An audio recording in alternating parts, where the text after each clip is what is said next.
It's Saturday. We're here. We're live. Even though I forgot we would be. We're going to be talking about revolution because it's a few days before July 4th. And we're feeling a little patriotic today, although none of us is wearing any flag memorabilia at all. It's okay. We're the Libertarian Moms parenting porcupines.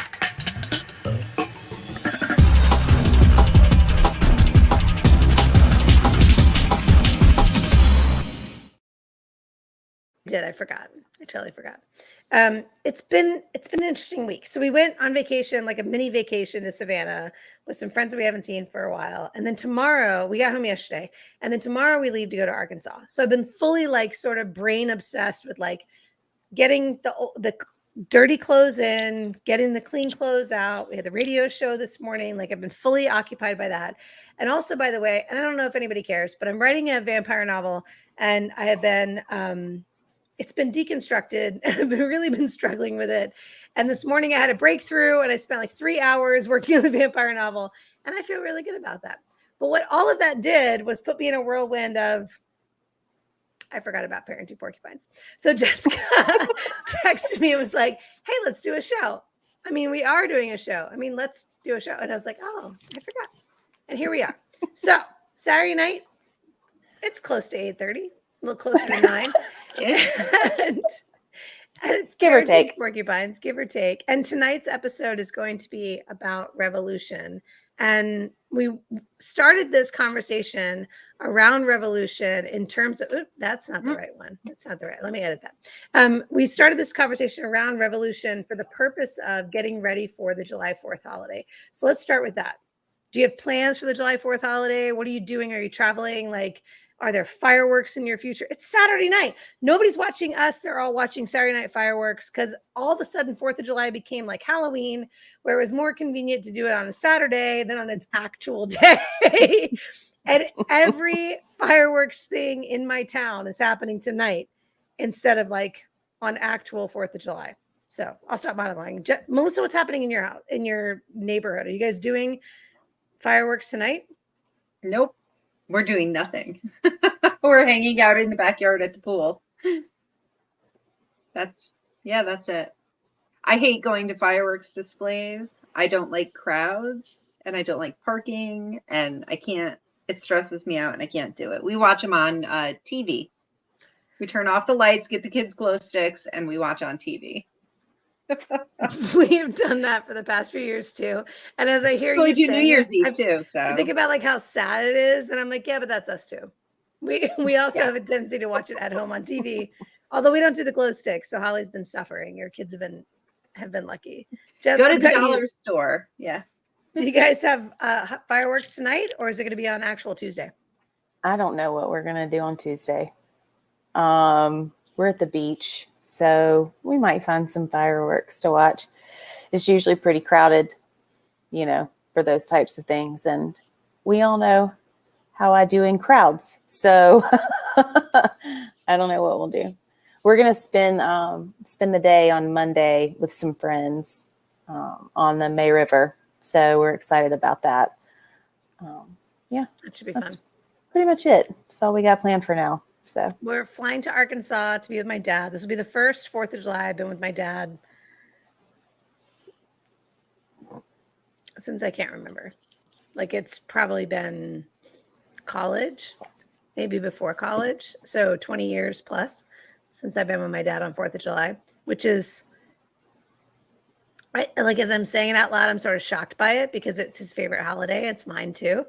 But we always seem to, for whatever reason, like other people are in our lives too. And so we're doing other things for them. But anyway, so we're going to be together, and my dad's family goes to an amphitheater where the symphony orchestra plays, and they have a huge display of fireworks, and it's in Bentonville, Arkansas, where the Walmart is, right? So it's pretty crowded. So you got to buy tickets and all that. So my dad planned for us to go, like bought tickets for us to go and do this. So we're going to get the benefit of the concert and then also all the fireworks too. So it'll probably be like the biggest 4th of July thing Holly's ever seen. Because usually we just pool it, drink all day, and then like drag her down the street to look at fireworks that other people shoot off between the trees. You know what I mean? Or like, Yeah, if we hear can them you out see front, we'll it? And run she's to the like, I'm just driveway. not Yeah. tall enough. Like it's, yeah.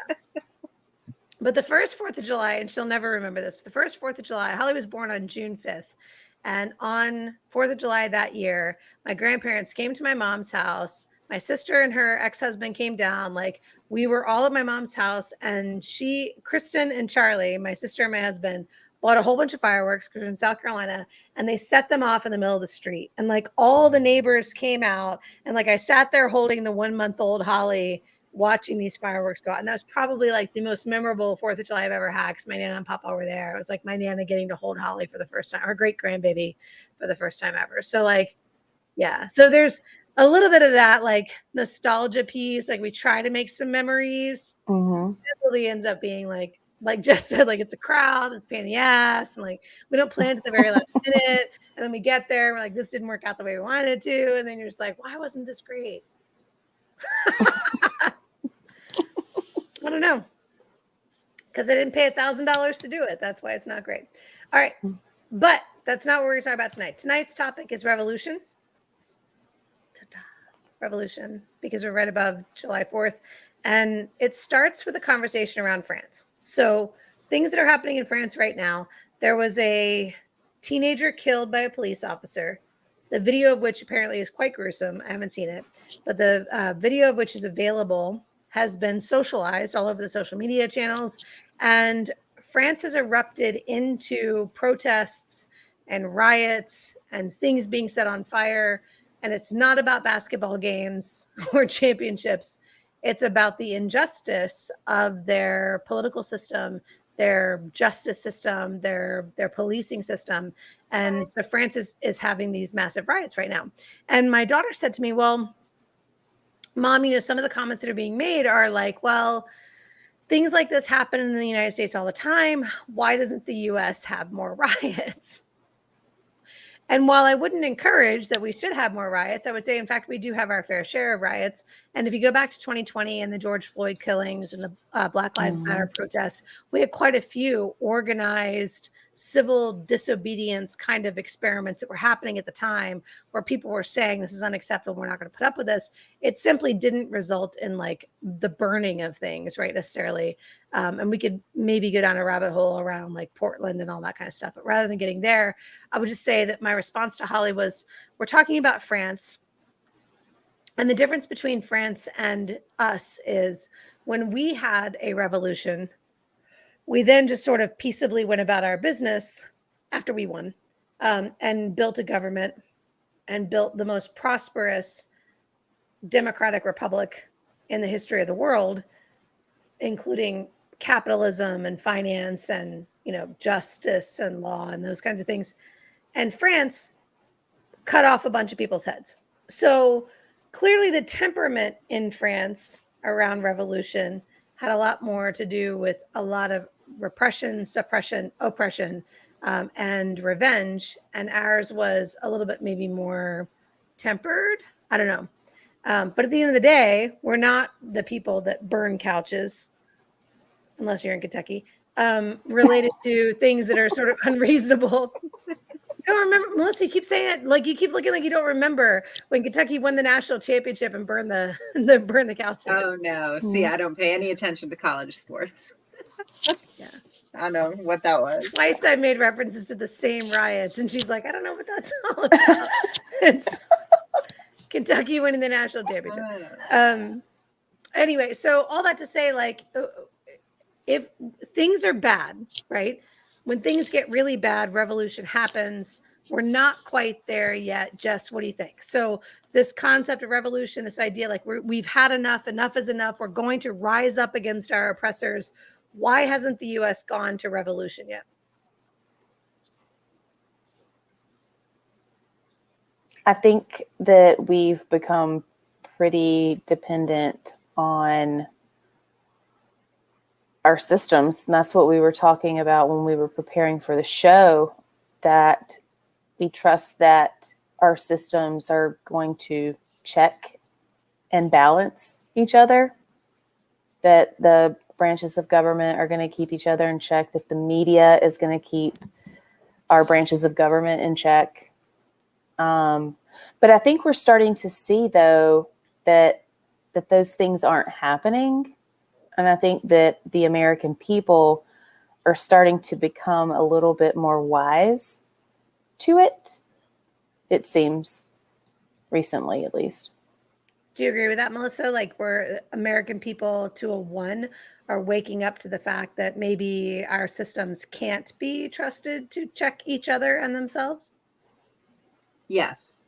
Yes. And especially with, well, I was about to say, especially with the media, but both sides have their media source that is always correct, and the other side's media source is always wrong. And it's even, they're taking teams on the news. And so I would say nobody trusts the media unless it's your preferred media. And then you trust them implicitly because they're on your side, Which is which is even, not something the media should be. I but mean, isn't that even more dangerous, right? Where like all of a sudden the only people we trust are the echo chambers we're listening to? Like, shouldn't we be looking for alternate sources of information so we can try to compare and contrast for ourselves? Why aren't people doing that? Why aren't individuals seeking out as many sources of information as they possibly can and then trying to recognize the difference and be like really thinking because that critically is so much work. Seriously, dude. That's so much work. It is a lot of I have work. to read more than one listicle to get my news. That's too much. And it shouldn't be. I mean, I mean, that's yeah. the frustrating part. Well, you only think we only think it shouldn't be because we have been taught or told that the media, the press was supposed to be a check on these institutions, and we believe that they were. But I mean, if you go to older political countries, like you go to England, you go to Oh, France, they gosh. don't trust the press. No. They know journalism is yellow. My God. I mean, there's not a person in those countries. They'll be like, yeah, I try these multiple news sources, but even the BBC over there is But I like, mean, part of the founding of our country was giving freedom to the press so that they could hold the government accountable. hoping that they would. Here's the thing, Yes. they have, because they have to. It's your whole Saying point. like, if we say it's okay for you to do this, then you have to go do Yeah. it. And they don't. And we don't hold them accountable. I mean, that's the thing. We've gotten to a point where I think more people are recognizing the bias in media now, but for a very long time, it's been getting worse and worse and worse. And we're not holding them accountable to those standards like we should be.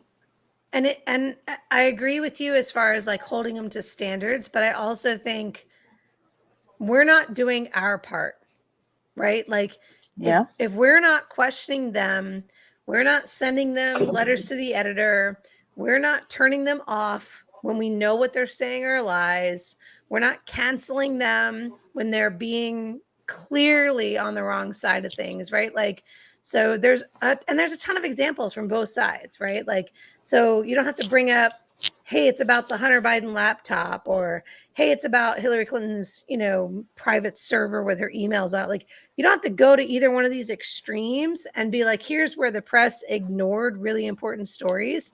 You just have to be out there saying like, there's really important stories that you guys aren't telling. And the ones that you are telling are helping you. They're helping you to sell more to your advertisers.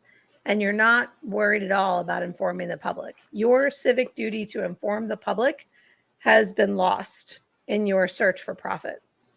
Yeah. I have to say though, the internet is a wonderful thing. And I'm the internet. I've seen more and more people I know are using, I'm gonna go alternative media sources like 1440, Medium, places that are like no commentary on the story, whatever. Here's the facts. Medium's great. They grab all the coverage of a topic and like from left to right, this is how the whole spectrum is covering this topic. And they're like, well, this place is biasing this way, this place is biasing the left. It's really a neat website. So Yeah, there's an app I like called their Grounded News that does the same Yep. thing. Where if you pay for Grounded News, it'll give you the ratings of each of these stories in terms of like what direction is the story leaning based on not just the headline but also what's in the context itself. So you can decide: am I going to read like more of these neutral stories? Am I going to read more to the right, or am I more to the left? Yeah, and you can Grounded learn to News does that too. spot how things on both sides tend to get skewed to make the other side look worse or their side look better. Which you think might be a It's really cool. important skill for them to be Yeah. teaching in, like, I don't know, middle school, Critical thinking. high school. Yeah. Oh, critical thinking. Where have I heard that before? Who should be teaching that? All right. So if we're not moving toward revolution, why? And here's the thing. I don't think we're moving toward revolution. Number one, I don't think we have enough unified dissent on any one side, right? So I do know most people dislike the two primary parties. Like almost everybody, right? Is like, well, I'm not really a Republican or a Democrat. I'm in the middle, like all these people in the middle. And yet when it comes for a Republican or a Democrat, and it comes down to it, these are their election choices, right? And so the only way to have a full-blown revolution would be to, like, I don't know, throw out the political parties, or, fully, I don't know, storm the Capitol and overturn election results. I don't know. Like, people have these ideas about revolution, but they don't actually become revolution. Why? Why, Jess? Well, I think you made a good point that we don't have enough collective dissent because we're divided, right? So maybe that's by design, right? Divide and conquer, because if we are divided, we can't stand together. So yeah, I mean, maybe that's the point. Yeah, I don't disagree with you. I mean, we even think of like a really divisive issue like abortion and the overturning of Roe v. Wade. And while there are, say, whatever it is, 70, 80% of people in the US who did not want to see Roe v. Wade overturned, when it did get overturned and went down to the state level, right? Like, people have to step forward at the state level and say, okay, because there were still a number of people that were like, well, I do think it belongs to the states. I might be one of those. I might be okay with that. The states make a choice about this. But what happens when all the states are overrun, overcome by like a particular side of this debate, right? So we've watched, I think, Roe v. Wade and the overturn of Roe v. Wade, which may or may not have been wrong, again, to push it down to the state level to make the choice. It's almost like it sort of pulled the wool, like pulled the curtains back to everybody going, well, now wait a second. If the federal government doesn't make this choice for you, our states make the choice instead, then we really have to get engaged at the state level. And everybody's like, oh, I should get engaged at the state level. I'm like, how in the world did it take us so long to realize that? But it's almost like we were just sort of trucking along, like the federals got us covered, right? And so I want to bring this up because it happened today. Our state senator, Lindsey Graham, was booed in Pickens County today. I can't even say it loud. He was booed in Pickens County today. Everybody in South Carolina hates this guy. Nobody wants this guy to be a senator again. And yet there's no way he loses re-election in 2026. First of all, they're going to primary him, but they're going to do the same thing they did when they primaried him the last time around. And like 9 people in the Republican Party will run against him. They'll split all the Republican Party votes. He's going to get elected anyway. And he's not going to lose the primary because the Republican National Committee wants him there. He has seniority. He has ranking. He holds a committee chairmanship, the Judicial Committee chairmanship, by the way. Like, this is a very powerful chairmanship. And like, there's no way Lindsey Graham loses his primary in South Carolina. And yet he shows up to Pickens County today to stump for Trump. And he gets basically booed off the stage. Like, he couldn't even finish his remarks because the people in that crowd just did not want to hear anything he had to say. Okay. Why am I saying that? Ulterior motives, maybe. But here's the thing. At the end of the day, we have these national parties that are controlling absolutely everything. And it's not a revolution against the government that we need. Right? So I think it's so when we talk about revolution, a lot of times people think about the violent revolution, right? The muskets and the cannons. The muskets. But the meme I posted to promo this episode was George Washington on a horse, and it said, "It's gonna be hard to tax me with a musket ball in your ass." I thought it was hilarious. I don't in know. the style of George Washington. It made me laugh. I feel like he probably said those exact words. I mean, if Chris Jackson That's is a George quote. Washington, which in my mind, Chris Jackson is George I Washington. love him. So I love fine. Chris Jackson. Yeah. Anyway, but revolution doesn't have to happen with guns and weapons. It can happen at the ballot box, right? And I think that's something that we need to be talking about. If a lot of times during election seasons, we hear people say, if I vote for this candidate, there's no way they're going to win, and I'm throwing away my vote. Or people will tell you, if you vote for that candidate, you're throwing away your vote because there's no way they're going to win. But here's the thing. If everybody who really wanted to vote for that candidate did so, regardless of what may or may not happen, I would be willing to bet that most of the time that candidate would probably win. Because I think there are enough people who are fed up. They just toe those party lines because they're afraid of going against the grain. Yeah, they just don't vote. But that's voter intimidation, right? It's where these major parties and the people that vote in them and for them sell you on you're wasting your vote if you vote somewhere else. It's voter intimidation. They do it on purpose. They might as well tell you to just stay home. Just don't bother to vote, right? And if you as an individual accept those things, I mean, like, I don't know what else to say except that I have not voted for a major party candidate in 20 years. I just haven't. I haven't voted Republican or Democrat in 20 years. And the reason I haven't is because I know that they are perpetrating a fraud on our government and on us as people. They don't represent me. They don't represent you. They care about themselves. They care about enriching their own pockets. Those parties care about raising money for those parties and enriching the people and the donors that give them money. And as far as I'm concerned, they can continue to live their lives without me. It's like me and the NBA. You know, the NBA has no use for me, right? Like, yeah, the NBA is not marketing to me. They're not asking me to buy tickets to the Charlotte Hornets. That's not a thing. Like, no. And that's fine. They can exist without me. It's okay.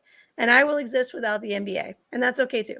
And I don't wish them ill in any way. In this case, with the major parties, though, the Republicans and the Democrats, like, they're inflicting their will upon me, and I will fight against that. And so I think, just to your point of like, the revolution doesn't have to be violent. It does have to involve agency and purpose and intention. And you have to come forward and say, enough is enough, and I'm going to do something about it. Yep. And speaking of the revolution, January 6th, what were they mad about? Election fraud and election tampering. And it absolutely happens, but it happens way before anybody gets to the voter box. It happens just trying to get candidates on the ballot. That's where the suppression and the voter shenanigans happens. We are so fortunate in South Carolina. Everybody else jumped through a million hoops. They just get to put their names on there. And the media, who's supposed to be impartial and report news, talks about those two all the time, ignores everybody else. Right. Good night, Adeline. Sorry. Ignores anybody else who might be on the ballot. Mm-hmm. Okay, well, that's voter suppression right there. Yeah. We saw that during our campaign last year. There were the lieutenant governor for South Carolina is from Travelers Rest, which is in the upstate of South Carolina. It's just down the road from Greenville, where I live. And she's the Republican. She's Henry McMaster's lieutenant governor. Then the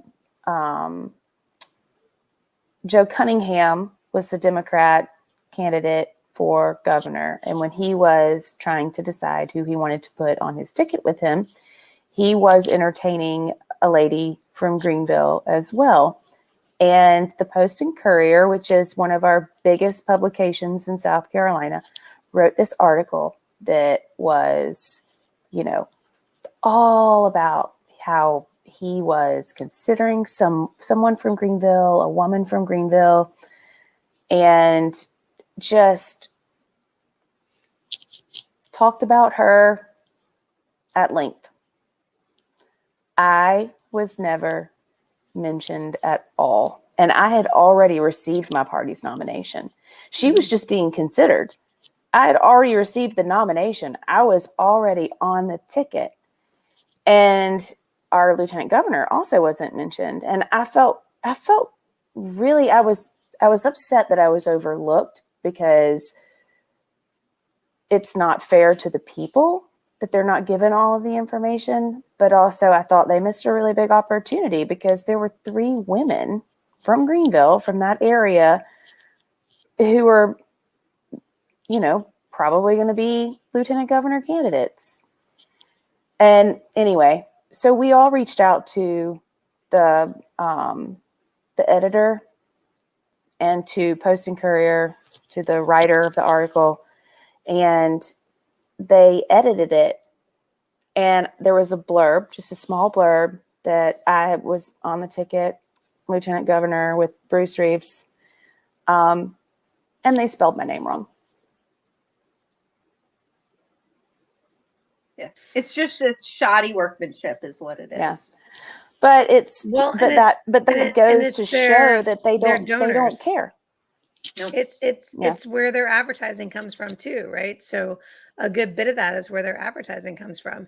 Who their advertisers are is who funds the paper, and who funds the paper is where the press goes. Like we've seen that the business model itself for a advertising funded press is a broken business model, in terms of there's a conflict of interest here. There always has been a conflict of interest here.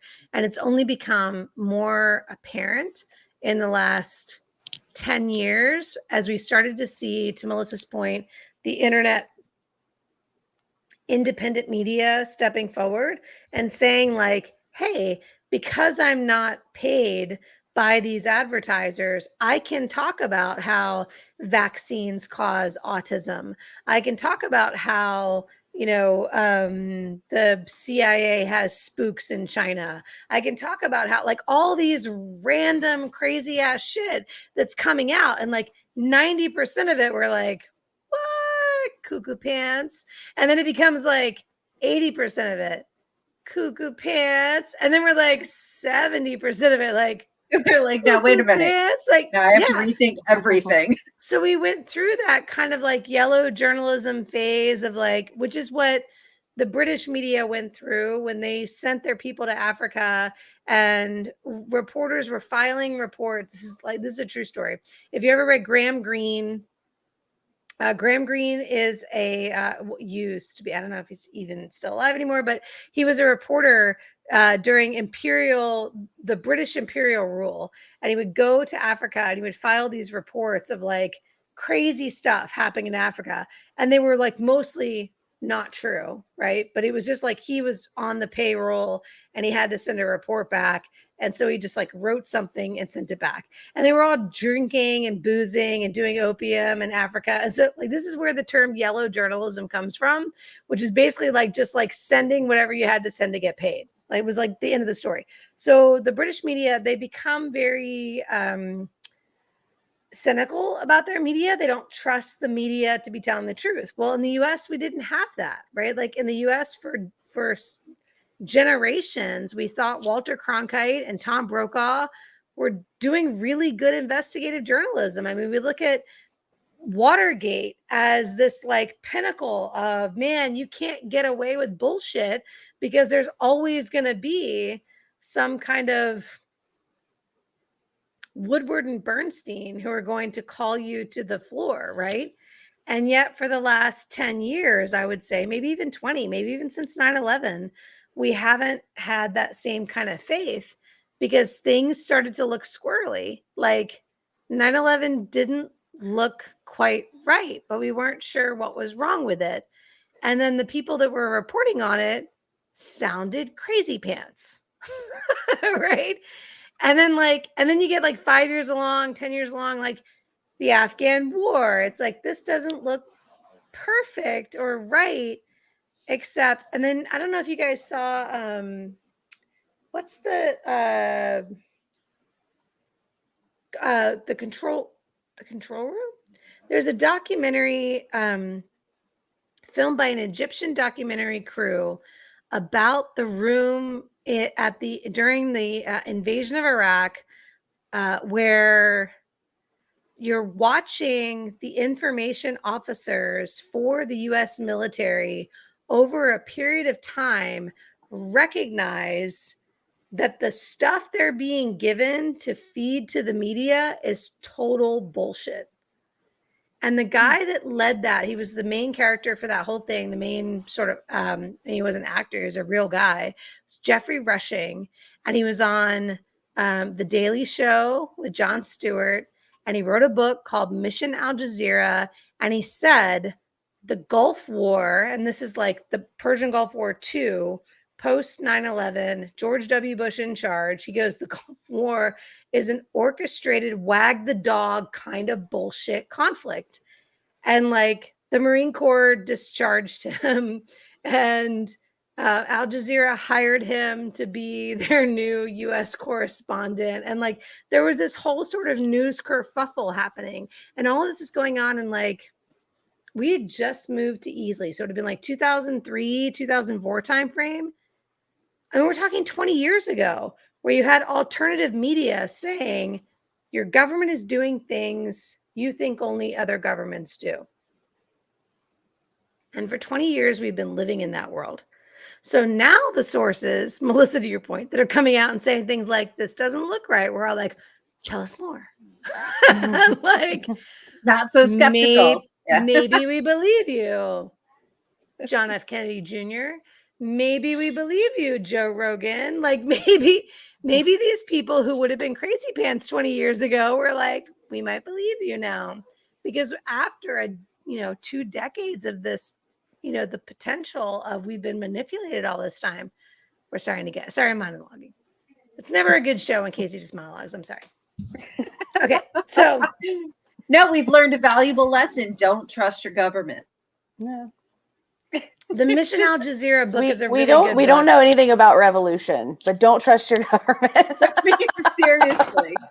Don't expect the media to do what they were supposed to do as far as the founders were concerned if you are still using traditional media. I mean, I think that's the lesson, right? Like we're all into non-traditional media. We're listening to podcasts. We're trying to watch sources. We're trying to but early in the show, I said, why aren't people doing this? Why aren't they reading multiple sources, listening to different stuff, trying to get multiple perspectives? And Melissa, you said it's just too hard.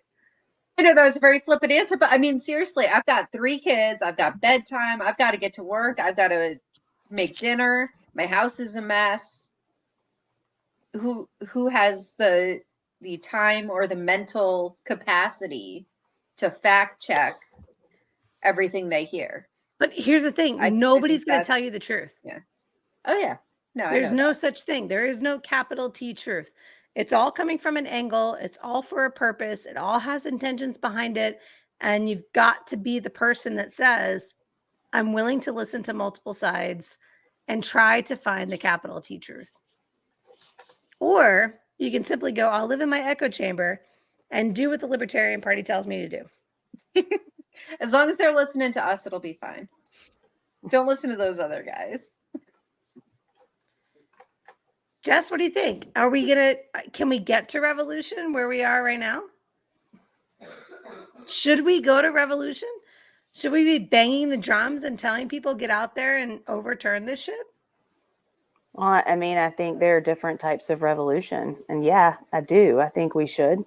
I mean, it may not necessarily be the violent war type revolution, but revolution at the ballot box, revolution with your wallet.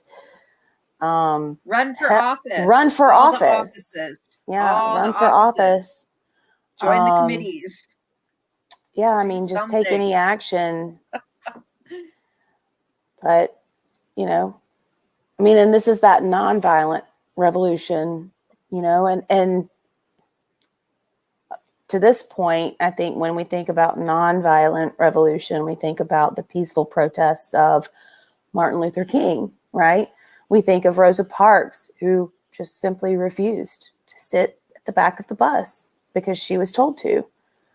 But there's a lot more that we can be doing that doesn't involve war.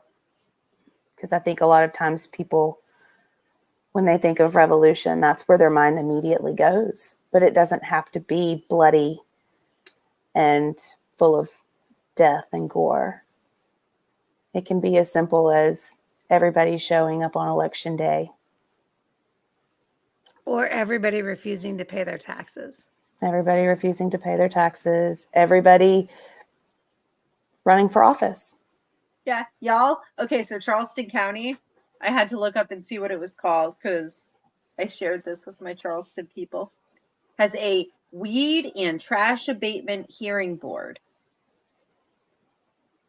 So when you get cited for having too many weeds, your grass is too tall, or there's too much stuff on your property, if you don't agree with the ticket you get issued, you can go see the Weed and Trash Abatement Hearing Board. And so they have some open seats on that. I'm like, hey, we could fill all the open seats on that. Guess and what? leave Not everybody guilty. alone. Yep, Fill the seats and then leave everybody alone. Yep. Thrown Dismissed. out. No, next. You're dismissed. Yep. You're gone. Nope. That one. Nope. Dismissed. You're good. Yep. I'm like, we're just gonna pretend the ordinances don't exist, and you're fine. Go. Well, that's like jury Non-compliance. jury nullification. Yes. You know, Join a board. Join a committee. We should do an episode about that sometime. We'll do an episode about jury nullification. That's a really good one. Forms of peaceful protest. Mm-hmm. Yep. Everyday protests. Yeah. So let me ask you this, because one of the mentions in our show notes is whether or not we should encourage revolution.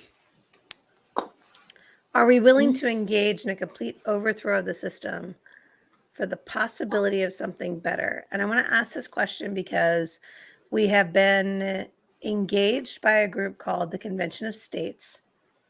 And the Convention of States is an effort to hold a new constitutional convention that would rewrite the Constitution. And the idea behind the Convention of States is that our current government is not adhering to our original Constitution. And it's probably because the original Constitution is not sufficient to govern in modern times. Therefore, they want to hold a new Convention of States to write a new Constitution. And our primary objection to this as a Libertarian Party has been, nah, we don't trust you guys. Like, we just don't trust the Constitution of states. And we're not wrong, because here's the thing. If we look at what happened with Roe v. Wade when it gets overturned at the federal level and all these state houses flip to intolerance around abortion, what we see is that the Convention of States movement was happening at the exact same time, with the purpose of the Convention of States following right on the heels of that and using all of those very conservative state houses that had kind of snuck in under the Democrats' national focus. And I mean, we can have a whole other episode about how the Democrats just lost their eye on the ball. But this Convention of States piece seemed to be like, okay, now that we've got this full-blown conservative Republican control of all these state houses, let's now get this Convention of States thing happening. And then all those conservative controlled state houses will enable us to enact our conservative doctrine. And I know I sound like a weird conspiracy theorist when I say this out loud, but at the end of the day, there was a short game and there was a long game here. And the long game has been played by and won by the Republicans. Like that, you cannot deny that when you look at how many houses are controlled by Republicans at the state level. They focused on state elections. They got that control when Roe v. Wade got overturned. They focused also on the judiciary, right? When the Roe v. Wade got overturned, then we see this massive sweep of all these abortion laws. Like, they're winning that particular game. And for them, that was a long game. That's something that's been happening since the 80s. So the Convention of States, this idea of like, hey, here's a quiet little revolution happening. Let's get together and have a quiet little revolution. I'm not sure I believe in that. Well, I think you have to look at who's involved. I mean, you have to.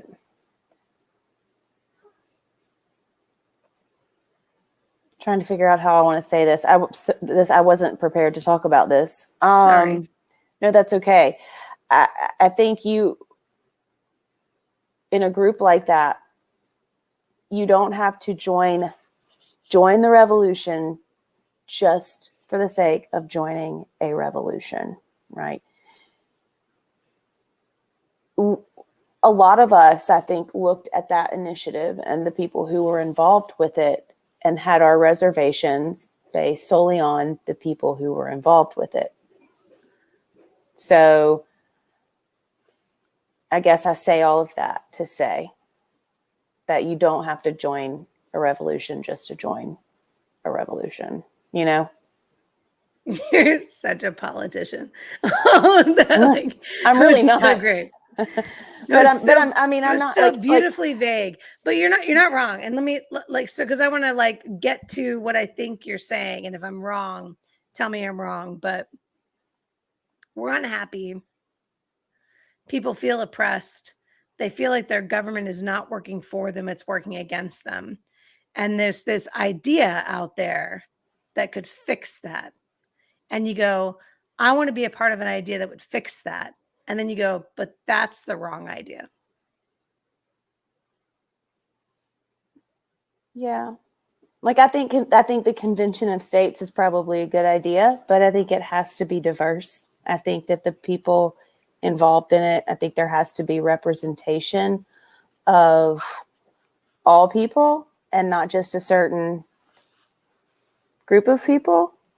And I felt, for me at least, with the Convention of States stuff, I felt like the interest that was being looked after was not representative of the populace. Man, I love you. That was so beautiful. I mean, we can do an amendment without a convention. But here's what I saw. They want to change. I saw a bunch of white Christian nationalists that saw this as a way to build themselves the nation they were looking for. And I'm not going to lie about it. Every Convention of States person that I met did not have any interest in protecting minority rights. They didn't have any interest in protecting the rights of LGBTQ persons. They were unbelievably intolerant of things like women's rights and pro-choiceness. Like there was a very specific agenda in that group. And the couple times that we met with them, and they talked about convention of states as like, this is going to be amazing. And I was like, who's going to represent South Carolina? And it was like Lindsey Graham. And there was this like twinkle, and like you could see the cartoon picture of like these white Christian nationalists. And I was like, hell no, fuck no, absolutely not. Absolutely not. Like, whatever it is you think you're doing right now, you're doing it for you. You're not doing it for South Carolina. You're not doing it for the US, and you're sure as shit not doing it for liberty. So, yeah, I was 100%. At first, I was like, Convention of States, that sounds interesting. And then after that, I was like, absolutely not. Not if you jokers are the ones that get to sit down and redraw the lines, because absolutely not. So, all that to say, revolution. Oh, the last time I thought we came really close to revolution was a Tea Party. And I was really interested in the Tea Party. And I thought, aren't these people interesting? And then we had one of our state house representatives came to our Midlands Libertarians meeting on Monday, and he's part of what they call the Freedom Caucus. Ah, yes. The South Carolina Freedom Caucus, yes. Yeah. I mean, I'm not going to go with, you don't really know what that word means, but I'll go with like, you keep using that word. I do not think it means what you think it means. Because holy shit, Freedom Caucus, no. So some of the stuff that they're like adamantly for, that ain't freedom. I don't care what you paint it, it ain't freedom. So like, anyway. I like your fiscal policies, but other than that, we see these people coming forward in these like little sort of microcosm groups. They keep missing. Oh, is it time? We're 47 minutes in, so we could just do it. I don't know. I've had something to drink. I could just say like, Moms for Liberty. Oh, here we go. Oh, y'all need to buckle up. Just buckle up. Okay, maybe we'll save that for another Saturday. We'll just go with no. Just no, ladies, no. Hard pass. Hard pass. All right. Like the hardest of passes. Like that it's, you keep using that word. I do not think it means what you think it means. Like, we are on the wrong, not we, you ladies are on the wrong page of liberty. Like, that's just, I don't even know how far into the dictionary definition of liberty you have to get before you reach that crazy shit. But like, it's like easily definition number 6, 7, or 8, because the first two absolutely do not support the bullshit those women are out there pushing. So we just want to be like, okay about that. Okay. Oh, that was live. All of that was live. Did you know we would go there in our revolution conversation? This has been an adventure. No, but the connection is they performed a revolution, nonviolent. They took over how many school boards this past year? I mean, at least in South Carolina, they did in Charleston.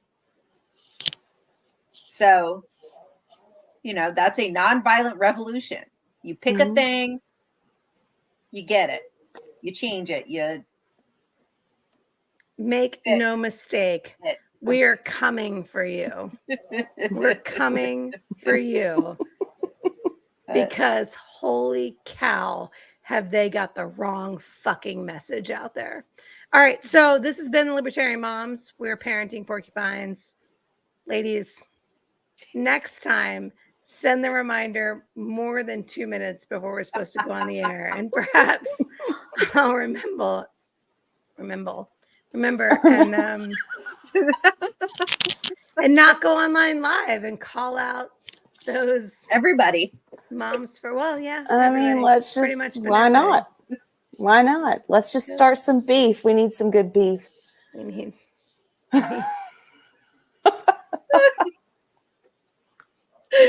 We're the Libertarian Moms, Parenting Porcupines. We'll see you next week.